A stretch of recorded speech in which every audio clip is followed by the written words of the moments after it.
ఎంత పని చేసావు కావ్య అక్క, ఏంటి ఈ యొక్క దరిద్రమైన పని అని చాలామంది సన్ రైజర్స్ ఫ్యాన్స్ కావ్య గారిని క్వశ్చన్ చేస్తూ సన్ రైజర్స్ లీడ్స్ ఏదైతే ఉందో దాన్ని రిపోర్ట్స్ మీద రిపోర్ట్స్ కొట్టి ఎక్స్ ట్విట్టర్ ప్లాట్ఫామ్లో ఆ యొక్క అకౌంట్ని సస్పెండ్ చేయించారు.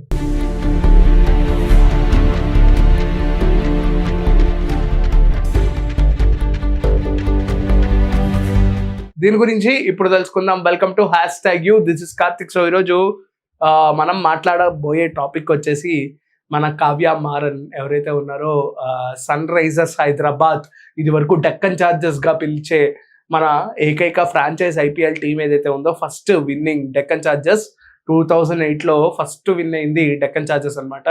సో అటువంటి డెక్కన్ చార్జర్స్ ఈసారి అంటే డెక్కన్ చార్జర్స్ యొక్క పేరు అనేది సన్ రైజర్స్ హైదరాబాద్గా మారడం జరిగింది. దాన్ని మన సన్ టీవీ గ్రూప్ ఎవరైతే ఉన్నారో కళానిధి మారన్ యొక్క కూతురు కావ్య మారన్ ఈ యొక్క ఫ్రాంచైజ్ని కొనుగోలు చేశారు సన్ రైజర్స్ హైదరాబాద్ని. సో ఆ యొక్క డెక్కన్ చార్జర్స్ని సన్ రైజర్స్ హైదరాబాద్గా మార్చి వీళ్ళైతే దాన్ని పర్చేస్ చేయడం జరిగింది. సో ఇప్పటి వరకు అంతా బాగానే ఉంది. బట్ సన్ రైజర్స్ హైదరాబాద్కి ఏకైకమైన కీలకమైన ప్లేయర్ వచ్చేసే David Warner. So David Warner గురించి క్లియర్ కట్గా చెప్పాలంటే ఆ యొక్క వ్యక్తి గురించి ఎంత మాట్లాడినా తక్కువే. ఎందుకంటే ఆస్ట్రేలియాలోనే one of the finest and one of the dangerous batsmen అని కూడా చాలా మంది పిలుస్తూ ఉంటారు. సో అటువంటి డేంజరస్ బ్యాట్స్మెన్ కెప్టెన్సీలో వీళ్ళైతే 2016లో కప్ అయితే కొట్టడం జరిగింది. ఆల్మోస్ట్ 10 years అయిపోయింది. వీళ్ళు ఇప్పటి వరకు ఇంకొక కప్ కూడా చేయలేకపోతున్నారు. అండ్ ఎంత హైయెస్ట్ స్కోర్లు కొట్టినా లాస్ట్ 2 years నుంచి వాళ్ళ సైడ్ నుంచి ఆ యొక్క టీమ్ ఎఫర్ట్స్ అనేవి సరిగ్గా అప్లై అవ్వక ఇంపాక్ట్ క్రియేట్ చేయలేకపోవడం వల్లే వీళ్ళు సెమీఫైనల్స్కి వచ్చినా సరే ఇంటికి తిరిగి వెళ్ళిపోతున్నారు నిరాశతో. సో వీళ్ళు కప్పు కొట్టాలని కోరుకుంటూ అసలు యాక్చువల్గా ఇష్యూ ఏం జరిగింది అనేది మనం చూస్తే మనకి తెలిసి ఇంగ్లాండ్లో జరిగే ది 100 ఏదైతే ఉందో D100 అనే ఒక లీగ్ మెన్స్ లీగ్ ఏదైతే ఉందో ఆ యొక్క మెన్స్ లీగ్ అంటే ఇప్పుడు ఐపీఎల్ ఇండియన్ ప్రీమియర్ లీగే కాకుండా ఇతర దేశాల వాళ్ళు కూడా ఇటువంటి ఐపీఎల్ లాంటి ఫ్రాంచైజీని స్టార్ట్ చేసి అక్కడ ప్లేయర్స్తో ఆడించుకుంటూ ఉంటారు. సో ఇక్కడ మనకు కొంతమంది ఇండియన్ యంగ్స్టర్స్ కూడా అక్కడికి వెళ్ళి ఆడుతూ ఉంటారు. సో చెన్నై సూపర్ కింగ్స్ టీంని తీసుకుంటే అక్కడ టెక్సస్ సూపర్ కింగ్స్ అని ఉంటుంది. సో ఇటువంటి టీమ్స్ అనేవి ఇతర దేశాల్లో ఉన్నాయి. అలాగే ఇంగ్లాండ్లో D100 ఏదైతే మెన్స్ లీగ్ ఏదైతే ఉందో ఆ మెన్స్ లీగ్లో సన్ రైజర్స్ లీడ్స్ అనే ఒక టీం అయితే ఇది వరకు దాని పేరు వచ్చేసి నార్దర్న్ చార్జర్స్ అని ఉండేది. సో ఆ యొక్క నార్దర్న్ చార్జర్స్ని ఇక్కడేమో డెక్కన్ చార్జర్స్ని సన్ గ్రూప్ అధినేత మన కళానిధి మారన్ గారు కళానిధి మారన్ గారి కూతురు కావ్య మారన్ గారు ఈ యొక్క ఫ్రాంచైజెస్ని తీసుకున్నారు. ఈ డెక్కన్ చార్జర్స్ని ఏమో సన్ రైజర్స్ హైదరాబాద్ చేశారు, అక్కడేమో ఆ నార్దర్న్ చార్జర్స్ని సన్ రైజర్స్ లీడ్స్గా మార్చడం జరిగింది. సో ఇప్పుడు మెయిన్గా ఇష్యూ గురించి మాట్లాడుకుంటే ఇక్కడ కావ్య గారు నిన్న చేసిన ఒక పెద్ద పొరపాటు ఏంటంటే పాకిస్తాన్ ప్లేయర్ అబ్రార్ అహ్మద్ ఎవరైతే ఉన్నారో పాకిస్తాన్ లెగ్ స్పిన్నర్ ఆయనని కావ్య గారు సన్ రైజర్స్ లీడ్స్కి 1,90,000 £1,90,000 అండ్ దాంతోపాటు 2,34,00,000కి వీళ్ళైతే ఆ యొక్క అబ్రార్ అహ్మద్ని పాకిస్తాన్ ప్లేయర్ని పాకిస్తాన్ లెగ్ స్పిన్నర్ని పర్చేస్ చేయడం జరిగింది. సన్ రైజర్స్ హైదరాబాద్ అంటేనే టోటల్ ఇండియాలో ఒక ఫేవరెట్ అంటే తెలంగాణలో ఒక ఫేవరెట్ సిటీ అనమాట. ప్రతి ఒక్కరికి చాలా ఇష్టమైనది హైదరాబాద్ అనేది. సో అటువంటి హైదరాబాద్ని తమిళ్ వాళ్ళు కొనుక్కున్న ప్రతి ఒక్కళ్ళు తెలుగు స్టేట్స్లో సిఎస్కేకి ఆర్సీబీకి ఎంతైతే సపోర్ట్ ఉంటుందో అంటే అక్కడ ధోనీని ఇక్కడ విరాట్ కోహ్లీ గారిని అటువైపు రోహిత్ శర్మ గారిని చూసి ఎంతైతే ఫ్యాన్స్ అవుతారో ఇక్కడ కూడా సన్ రైజర్స్ హైదరాబాద్ని అంతే ఈగర్గా అంతే ఓన్ చేసుకునే వాళ్ళు చాలా మంది ఉన్నారు. తెలుగు స్టేట్స్లోనే కాదు ఇతర స్టేట్స్లో కూడా సన్ రైజర్స్ హైదరాబాద్కి మంచి ఫ్యాన్ బేస్ అయితే ఉందని చెప్పొచ్చు.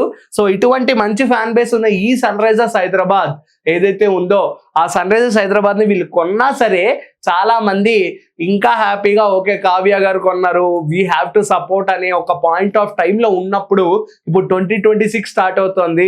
ఒక మంచి నూతన జోష్ అయితే ప్రతి ఒక్కళ్ళలో వచ్చింది. Sunrisers Hyderabad first match ఆడబోతోంది. ఐపీఎల్ సీజన్ స్టార్ట్ అవబోతుంది సన్ రైజర్స్ మ్యాచ్తో.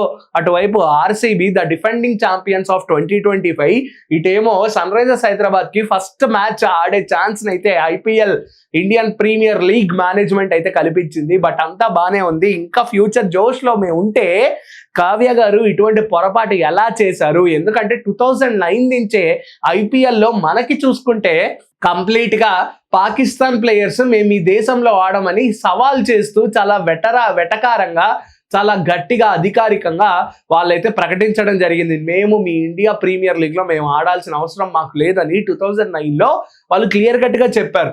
సో దాని తర్వాత కూడా భారత్లో ఇతర ఫ్రాంచైజీలు ఎవరైతే ఉన్నారో అక్కడ మనం చూసుకుంటే Royal Challengers Bengaluru, Mumbai Indians, Chennai Super Kings, Punjab Kings, Gujarat Titans, Kolkata Knight Riders, Sunrisers Hyderabad, even Sunrisers Hyderabad వీళ్ళు ఇతర భారత ఫ్రాంచైజీస్ ఐపీఎల్ ఫ్రాంచైజీస్ ఎవరైతే ఉన్నారో పాకిస్తాన్ ప్లేయర్స్ని కొనుగోలు చేయడమే ఆపేశారు. ఎందుకంటే వాళ్ళు చేసిన యొక్క డేర్ ఏదైతే ఉందో, వాళ్ళు చేసిన ఆ యొక్క స్టేట్మెంట్స్ ఏవైతే ఉన్నాయో, మీ ఇండియాలో మేము ఆడమని చెప్పిన పాయింట్స్ ఏవైతే ఉన్నాయో అవి నెట్టింట వైరల్ అవడమే కాకుండా అప్పట్లో ప్రతి ఒక్కళ్ళు దీని గురించి మాట్లాడుతూ ఎవరిని తీసుకోకుండా పాకిస్తాన్ ప్లేయర్స్ని రద్దు చేయడం జరిగింది. ఈవెన్ బ్యాన్ కూడా చేశారు. సో అదంతా మనకి తెలిసిందే. ఎందుకంటే పాకిస్తాన్ మన ఇండియాకి ప్రత్యక్ష శత్రువ దేశం. సో World War III జరిగినా సరే ఒకవేళ ఇండియా ఇన్వాల్వ్ అయితే పాకిస్తాన్కి ఎప్పటికీ ఆపోజిట్గానే నిలుస్తుంది తప్ప పాకిస్తాన్తో ఎప్పుడు కలవాలనుకోదు. ఆల్రెడీ మనం కలవాలని చూసినా ఆ పాకిస్తాన్ వాళ్ళు మన మీద ఉన్న ఆ ద్వేషం ఏదైతే ఉందో వాళ్ళు ఎప్పటికీ వ్యక్తపరుస్తూనే ఉంటారు. Even it's a cricket, it's a hockey, what ever the sport it may be. So ఇక్కడ వరకు మనకు క్లియర్ అయిపోయింది. కాబట్టి ఇక్కడ ఇటువంటి World War III వస్తుందేమో అండ్ ఇజ్రాయెల్ ఇరాన్ వార్స్ జరుగుతున్నాయి, ఇప్పుడు ఎవరెవరు ఎక్కడ ఇన్వాల్వ్ అవుతారా అనే ఒక పెద్ద కన్ఫ్యూజన్లో ఉంటే ఇక్కడ కావ్య గారు వచ్చి అబ్రార్ కార్ని ఇన్ని 2.34 కోట్లు పెట్టి కొనడం అనేది ఎంతవరకు కరెక్ట్? 190,000 పౌండ్స్ పెట్టి కొనడం ఎంతవరకు కరెక్ట్ అనేది ప్రతి ఒక్క Sunrisers Hyderabad fans, even Sunrisers Hyderabad fans కాదు, టోటల్ ఇండియా క్రికెట్ ఫ్యాన్స్ అందరూ కావ్య గారి మీద విరుచుకు పడ్డారు. నిన్న ఈ యొక్క ప్లేయర్ని నిన్న అనౌన్స్ చేయంగానే సన్ రైజర్స్ లీడ్స్ అని ఒక account, official account Twitter platform ద్వారా వాళ్ళైతే ఈ అబ్రార్ అహ్మద్ని డైరెక్ట్గా ఓపెన్గా మేము ఇతన్ని కొనుగోలు చేశాము అని చెప్పి లెగ్ స్పిన్నర్గా పాకిస్తాన్ లోగోతో ఈయనని అయితే ఇంట్రడ్యూస్ చేయడం జరిగింది సన్ రైజర్స్ లీడ్స్కి. ఇది ఎప్పటికీ మంచి సూచకం కాదు. కాబట్టి ప్రతి ఒక్కళ్ళు ఈమెపై విరుచుకుపడి ప్రతి ఒక్కళ్ళు ఆ సన్ రైజర్స్ లీడ్స్ని రిపోర్ట్స్ మీద రిపోర్ట్స్ కొట్టారు. టోటల్ ఇండియా కలిసి డ్యూటీ చేస్తే ఎలా ఉంటుందో చూస్తారు కదా అన్నట్టు టోటల్ ఇండియా రిపోర్ట్స్ కొడితే ఆ అకౌంట్ ఎలాన్ మస్క్ గారు సస్పెండ్ చేయడం జరిగింది. డైరెక్ట్గా ట్విట్టర్ ప్లాట్ఫామ్ ద్వారా ఈ యొక్క అకౌంట్ అయితే సస్పెండ్ అయిపోయింది. అందుకే మనకి శత్రుత్వ దేశం మనం ఎప్పుడు కలవాలనుకున్నా వాళ్ళు కలవనప్పుడు మన ఇండియాలో ఉంటూ మన సన్ రైజర్స్ హైదరాబాద్ ఫ్రాంచైజీని కొని ఇటువంటి సన్ రైజర్స్ లీడ్స్ అనే ఒక పేరు పెట్టి అక్కడ ఇటువంటి పాకిస్తాన్ ప్లేయర్ని కొంటే ఎవరు యాక్సెప్ట్ చేస్తారు? సో ఇదే ఒక కాంట్రవర్సీ ఇప్పుడు నెట్టింట వైరల్ అవుతుంది. దీని గురించి మీరేమనుకుంటున్నారు? అండ్ పాకిస్తాన్ ప్లేయర్ని తీసుకోవడం కరెక్టేనా? నాకు తెలిసి 100% రాంగ్.